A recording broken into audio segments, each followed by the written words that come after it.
O cinema moderno brasileiro foi o melhor do mundo, e nesse vídeo eu te explico o porquê. Só para te situar, com moderno eu me refiro a filmes lançados na década de 60, 70 e no começo dos anos 80. No Brasil, essa era foi marcada por dois grandes movimentos, o cinema novo e o cinema marginal. E apesar de ambos terem a mesma ideia de evidenciar a miséria do povo brasileiro e o estado político e social que o país vivia naquele momento, eles faziam isso de forma completamente diferente. Começando pelo cinema novo, ele surgiu no Rio de Janeiro, mas seus principais filmes foram gravados no Nordeste. O movimento foi encabeçado por Glauber Rocha, Paulo César Saraceni e Joaquim Pedro de Andrade. O cinema novo evidenciava a miséria do povo através de uma estética bem sofisticada e muito influenciada pelo realismo europeu da época, principalmente o neorrealismo italiano. Essa estética foi criada por Glauber Rocha e se chamava Estética da Fome. A fome não era somente o tema dos filmes, mas a estética em si. Era um ideal que recusava embelezar ou tratar a miséria de forma cosmética. Os filmes sempre lidavam com isso de forma chocante, violenta e desconfortável. Na prática, isso se traduzia em filmes sobre conflito de classes, de terra e a miséria no sertão de forma geral. Eram filmes com uma direção sofisticada, mas eram a sofisticação utilizada para filmar a realidade. Eles eram quase documentais em vários aspectos. As locações eram todas reais, a fotografia quase sempre feita com luz natural e uma câmera móvel que nunca se escondia diante da realidade do povo ou nunca tentava amenizar essa realidade sofrida. Essa sofisticação sempre funcionava como um veículo para a fome. Os principais filmes do movimento podem ser considerados Deus e o Diabo na Terra do Sol, Os Fuzis e Vidas Secas.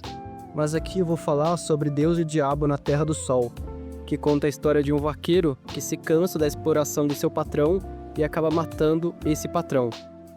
Esse filme pode ser considerado o mais importante da história do cinema nacional, porque ele inaugura uma estética única para o cinema moderno brasileiro. O filme alia os ideais da estética da fome com elementos culturais tradicionais do Brasil, principalmente no Nordeste. Os atores atuam de uma forma imponente, exclamada, parecendo uma atuação teatral.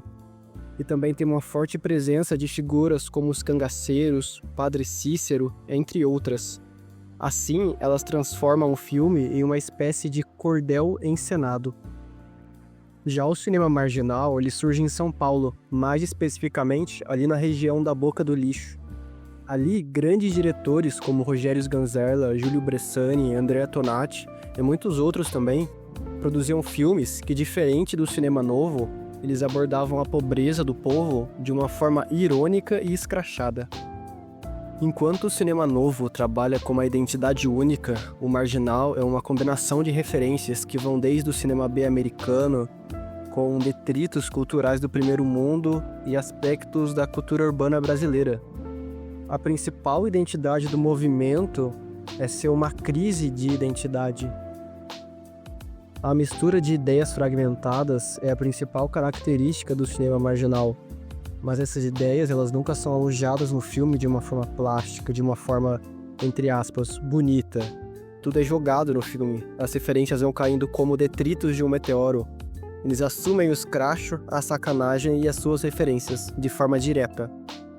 A maioria dos filmes parece uma espécie de transe, onde os personagens perambulam pelo espaço da cidade, e a câmera só vai captando essa encenação.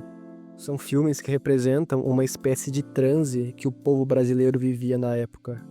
Semelhante ao cinema novo, o cinema marginal também trabalha com uma abordagem mais documental, com câmera na mão, fotografia crua e uma grande proximidade com a realidade brasileira.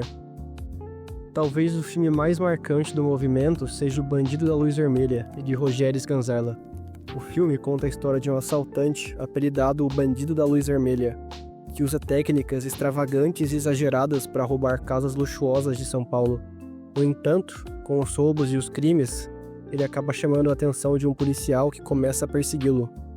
O filme possui uma experimentação formal que vai transmitir o estado mental do bandido. É um filme que, como o próprio bandido diz, vai esculhambar tudo. Quando nós vemos cenas desconexas com a história ou difíceis de colocar numa linha do tempo que faça sentido, aquilo nada mais é do que Sganzerla mergulhando de cabeça na realidade conturbada do Brasil. O transe e a bagunça é a esculhambação que o povo brasileiro da época vivia. Apesar de ser muito fã dos dois movimentos e de boa maioria dos diretores da época, eu particularmente prefiro o cinema marginal. Eu acho que a forma como ele encenava essa esculhambação e esse transe é algo que não existe nada parecido na história do cinema. É completamente genial. Eu até, na minha concepção, eu vejo que eles criaram o que seria o cinema de fluxo, que é um movimento que viria a tomar forma só lá nos anos 2000, no final dos anos 90. Então já nos anos 70, principalmente o Rogério Sganzerla, ele já tinha uma visão de cinema que viria a surgir só coisa de 30 anos depois. Mas com o passar do tempo, esses movimentos foram se dissolvendo. Os diretores foram adquirindo novas ideias, novas visões e acabaram fazendo trabalhos que iam bem além das ideias dos movimentos. Com o final da ditadura também, muita coisa mudou, muitas perspectivas mudaram, e assim foi seguindo o cinema nacional.